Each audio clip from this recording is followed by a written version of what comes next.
Aghori alias Alluri Srinivas మొత్తం high drama నెలకొంది. పోలీసులు అరెస్ట్ చేశారు, అనంతరం రిమాండ్ విధించారు.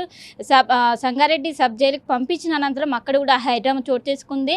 తన జెండర్ తెలియకుండా మేము జైల్లో ఉంచుకోమంటూ కూడా ఒకవైపు అధికారులు చెప్పడంతో మరోసారి వైద్య పరీక్ష నిర్వహిస్తున్నారు. దీనికి సంబంధించి ఇప్పటికే ఒక చీటింగ్ కేసు కింద కేసు నమోదైంది. దాని కింద ప్రస్తుతం పోలీసులు అరెస్ట్ చేశారు. అఘోరికి సంబంధించినటువంటి చాలా మంది బాధితులు ఉన్నారు. ప్రస్తుతం ఒక్కరొక్కరుగా వెలుగులోకి వస్తున్నారు.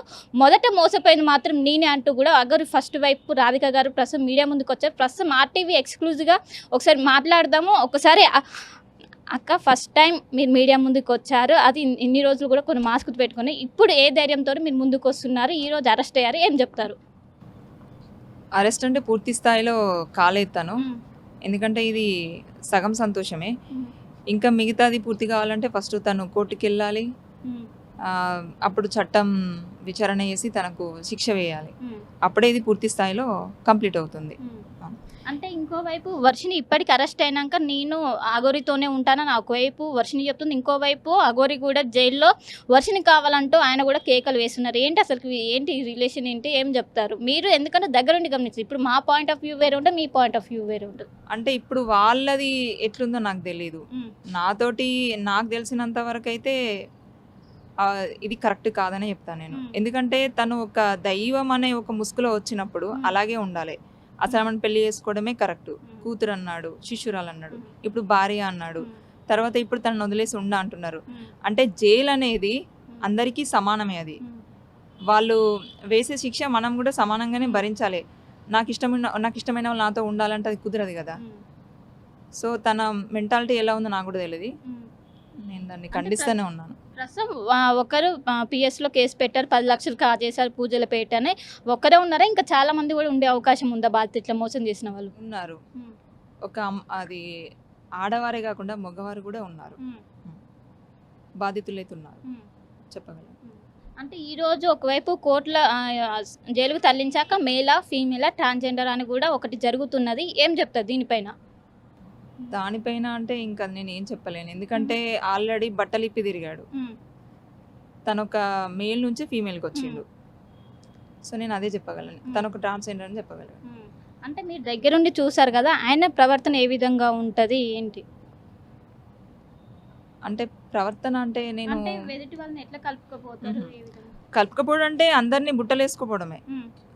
తనకున్న మాటలతోటి అట్రాక్షన్ చేసి బుట్టలు వేసుకొని వెళ్ళడమే. మంచిగానే మాట్లాడతాడు, దానికి లోటు లేదు. కానీ అంటే ఇప్పుడు ఈ జనరేషన్లో అంత ఈజీగా ఎవరు కూడా మాటలు నమ్మరు. అంటే అంత సాధ్యం ఏ విధంగా అవుతుంది ఆయనకి? తనకున్న అదొక పవర్ అనుకోవచ్చు, అంతే. ఆయన మాటలకు ఎవరైనా పడిపోతారు. కాసేపు పక్కన ఉంటేనే తను ఎట్లా చెప్తే అట్లా వినాల్సి ఉంటుంది, అట్లా ఉంటుంది. ఇప్పుడు అఘోరి పేరెంట్స్ కూడా తన వద్దకి పంపాలంటూ కూడా వస్తారు. అసలు మీరేం అంటే అఘోరి పేరెంట్స్కి వర్షిని అంటే వర్షిని పేరెంట్స్ కూడా పెద్ద ఎత్తున వాళ్ళ ఆందోళన వ్యక్తం చేసిన మా కూతురు మా దగ్గరికి రావాలంటూ కూడా వాళ్ళు చెప్తున్నారు. మీరేమైనా చెప్తారా వాళ్ళ పేరెంట్స్కి? ఎందుకంటే మీరు కూడా వాళ్ళ అమ్మాయిలాగా మీరు మోసపోయారు. అసలు మెయిన్గా చెప్పాలంటే నేను ఫస్ట్ ఈ అఘోరిని చూసిన తర్వాత, వాళ్ళ పేరెంట్స్ చూసిన తర్వాత, ఇదంతా జరిగింది, ఇదంతా నేను ఆలోచించి నేను బయటకు వచ్చాను. అమ్మాయి వాళ్ళ పేరెంట్స్ దగ్గరికి వెళ్ళిపోవాలి. తను సైకాలజీ కరెక్ట్గా ఉందా లేదా నాకు తెలియదు. వీలైతే తనని డాక్టర్లతోటి సంప్రదించి తనకి ఏదో వైద్యం అంటున్నారు కదా వాళ్ళ బ్రదర్స్, వాళ్ళ ఫ్యామిలీ వాళ్ళు, అదేదో చేపించి వాళ్ళ పేరెంట్స్ దగ్గర తను చేర్చాలని కోరుకుంటున్నాను. ఇక ముందు కూడా ఇలాంటి జరగద్దని మన ఏమంటారు మన చట్టాన్ని దృష్టికి తీసుకెళ్లాలని కోరుకుంటున్నాను. అంటే ఎలాంటి చర్యలు తీసుకోవాలని కోరుకుంటున్నారు అఘోరి పైన? ఇప్పటికి అరెస్ట్ చేశారు, ఇంకేముంది, తనకి ఉరి శిక్షనే వేయాలని నేనైతే కోరుకుంటున్నాను, అంతే. అదే న్యాయం. అంటే మీరు మీకన్నా ముందు ఎవరన్నా అఘోరి లైఫ్లోకి వచ్చారా? మీరే ఫస్ట్ వైఫ్ అని అందరు కూడా భావిస్తున్నారు. నిజంగా మీరైనా ఫస్ట్ వైఫ్? ఫస్ట్ వైఫ్ అని అయితే అనకండి, ఎందుకంటే నాకు తెలిసి 7 వివాహాలు ఉంటాయట. నాది రాక్షస వివాహం అనుకోండి. కాకపోతే నాకంటే ముందు ఇంకెంతమందిని చేసుకున్నాడో నాకు తెలియదు.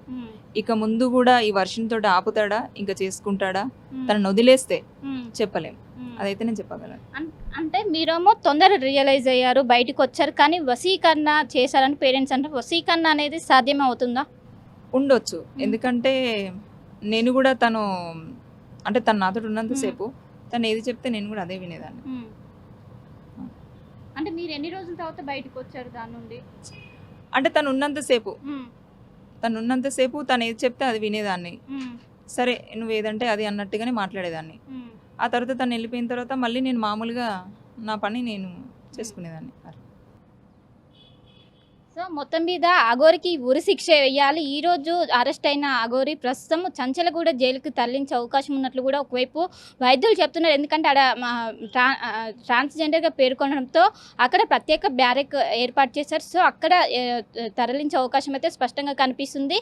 ఎంతోమంది బాధితులు మోసపోయారు, ఒకరొకరుగా వెలుగులోకి వస్తున్నారు. 10 లక్షలు కావచ్చు, చాలా మందిని ఇదే విధంగా మాయ మాటలు చెప్పి ఆయనకు ఆ టాలెంట్ ఉంది, ఆ మాటలతోనే అందరినీ పడగొడుతున్నారు. దీనిపైన ప్రభుత్వం ప్రత్యేకంగా దృష్టి పెట్టాలి, ఎవరు కూడా మోసపోకుండా చూడాలంటూ కూడా ఒకవైపు రాధిక అఘోరి ఫస్ట్ వైఫ్ ప్రస్తుతం మనతో పాటు ఎక్స్క్లూజివ్గా చెప్తున్నారు. కెనపర్సన్ వేణుతో కలిసి శిల్ప అటువై హైదరాబాద్.